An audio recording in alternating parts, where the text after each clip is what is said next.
Today I'm at, or rather I've just snuck away from Southeast Dance's launch of their Dance for Camera Festival 2007, which is playing as part of CineCity. And it's my pleasure to have dragged away from the party as well artist Alex Reuben, whose film Roots is playing as part of the festival. So welcome to the CineCity / Dance for Camera podcast, Alex. Thank you, it's nice to be here. To ease you into the interview, I'm going to give you the cryptic question of, how did you become a director, artist? How did you basically end up doing what you're doing now? I was a DJ, and one of the reasons I was a DJ was because I love dancing myself. I've been going to clubs since I was a kid, and then I also like watching people dance. And then for the money I started to make DJing. I was working in quite an unusual way at the time with music, so really mixing what would now be called eclectic, but was really mixing a lot of different styles from kind of soul and reggae and things that I grew up with, but also international music, like a lot of West African and North African music, South African music, Indian, all sorts of different music, Latin. Mm-hmm. And I started to make dance films from that, and the way I make my films is pretty much informed by DJing.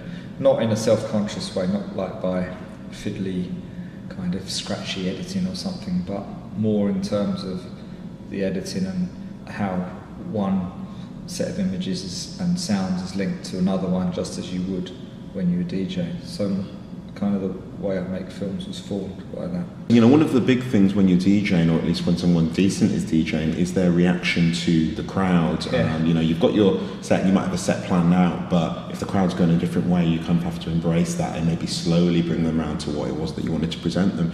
So when you're putting together your dance films, is it always with an audience in? Because you think of dance films as being very, I've got something to say in this expression and this movement, and not that audiences are ignored, but do you see what I mean, that they take a second seat to that? So I'm wondering if, because of your DJ background, you're thinking of that final audience and how the film will move them along.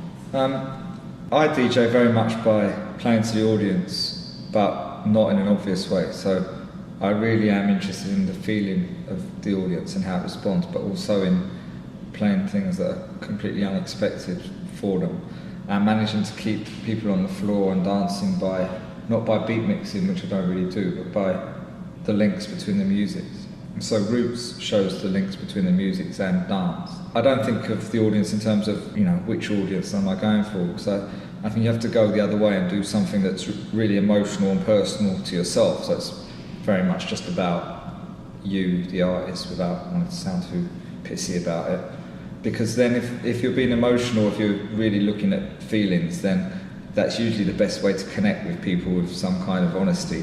And that's one of the things I like about dance is, we live in a culture that's got lots of words, and particularly in terms of politics and America and Britain. And in Roots, I wanted to make a film that got away from words, and the music and the dance is the language. So in the end, with the finished version of the film, I took all the words out. But there is a narrative, and the narrative has a lot to do with the birth of dance music and rock and roll, and the formation of jazz as well, and how that came to be, as it were.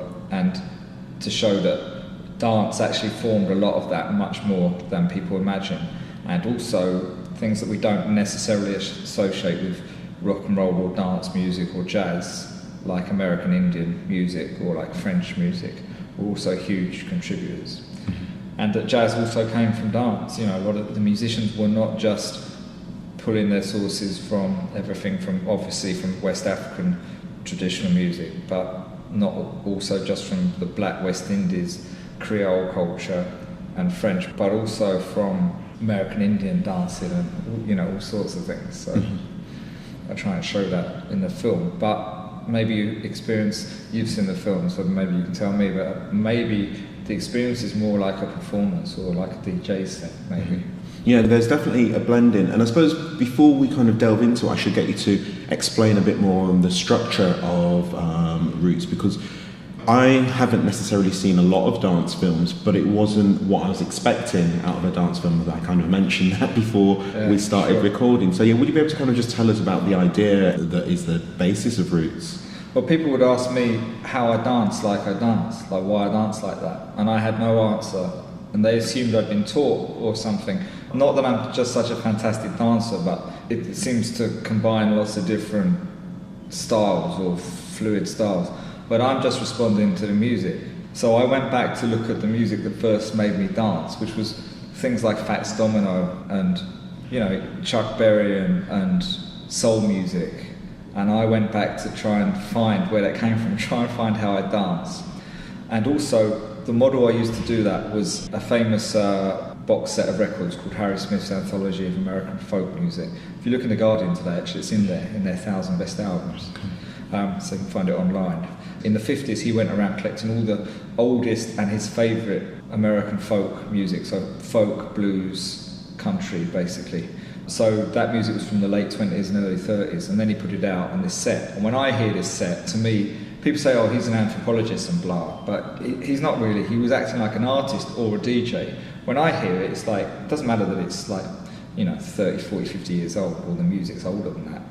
It's still put together like a DJ would, or you would put a set together, you know, it had themes. You put it into 3 themes, basically. So I thought I'd like to do that with dance, collect dance, and try and trace that. So I started in North Carolina, and I worked my way down from North Carolina across to Memphis and Tennessee, then through Mississippi into Louisiana, and just as I was getting right into the deep, deep south, the hurricanes hit, and in fact I had to evacuate out of New Orleans just before the Hurricane Rita hit, which was the second hurricane, in fact the night before.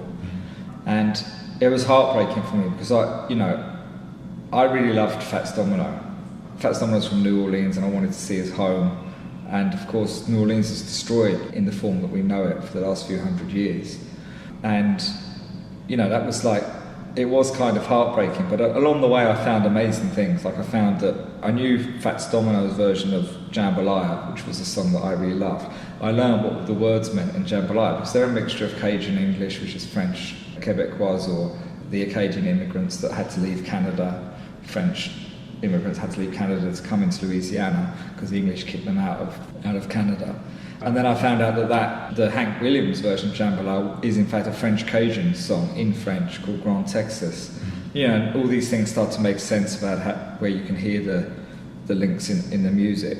But the biggest thing I found that I learned was really how much dance helped create jazz, which I loved. I love jazz, and I grew to love it more there, where I understood the elements. Because I don't know if you like jazz, but I came sort of from the different way around of liking more abstract stuff, so from Lester Bowie to Miles Davis or Ornette Coleman, especially through African music, actually South African music, getting nearer and nearer to the source of it, and learning to enjoy it more that way around. I don't know if that makes some kind of sense, but that was kind of like the journey, and it was heartbreaking to see what happened to New Orleans and realise that's gone. And one of the reasons I took the words out of the film, so there's no narration, verbal narration now, is because of the American government's response to what happened in New Orleans, and the fact that we can, and I say we, including the English, can, you know, send so many troops and so on to Iraq, but America couldn't handle a disaster in its own backyard.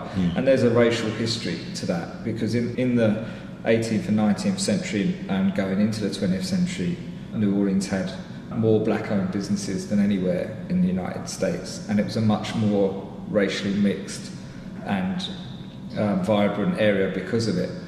It was successful in its own right, and it had a lot of money come into it. It was the main port that people would come to America to with trading and so on. They would use the Mississippi as a trading route. Also, as time went on, it had all the oil offshore, so all the Gulf oil, a lot of it is off Louisiana as a state. And the government makes rules that because they're 3 miles off a certain boundary, that Louisiana doesn't get the revenue, which is something Spike Lee described really well in When the Levees Break. That's right, exactly. So it was words that took us to war, you know, and that caused David Kelly's death, and that caused Jean-Charles de Menezes to be killed, and basically allowed us to let our troops go to war as well, and I just don't agree with it. So as well as wanting the language to be dance and people to see the roots in slavery and lots of other elements as well that the music and the dance has, I also wanted to take the words out because I was kind of sick of words, you know. And my experience in the Deep South, which you know.